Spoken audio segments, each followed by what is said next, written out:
il y a des gens qui sont illustrés dans la lutte pour la liberté, la justice et la démocratie dans notre pays. Ils appartiennent à plusieurs partis, mais ils ont créé presque une famille. Je parle des blogueurs responsables. Je ne suis pas avec les blogueurs qui insultent. Je n'aime pas les injures.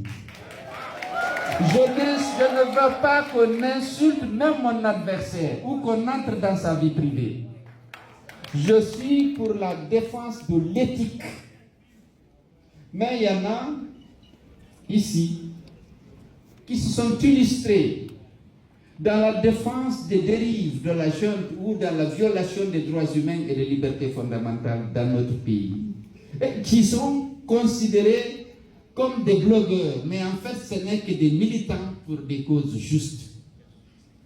Je vais nommer ceux que je connais le plus, qui ne sont pas de l'UFDG.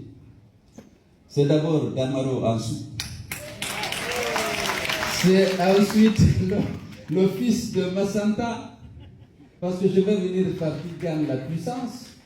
Et il y a Iloba qui n'est pas là, mais qui fait partie des gens qui ont acquis une crédibilité, une autorité par leur constance et par leur attachement à la vérité, sans entrer dans la vie privée des gens ni insulter ceux qu'ils considèrent comme les adversaires de notre cause ou ceux qui ont trahi notre cause. Il ne faut pas les insulter.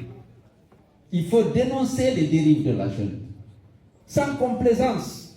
C'est ce qu'ils font et qui font qu'aujourd'hui, étant donné que la liberté d'expression n'existe pas dans notre pays, évidemment, les seuls qui diffusent les informations, qui dénoncent les dérives de la jeune, c'est eux. À l'intérieur, on ne peut plus mener la lutte. Parce que lorsque vous dénoncez la junte et ses dérives, vous risquez la disparition forcée, les kidnappings nocturnes, des poursuites judiciaires fantaisistes. Si bien que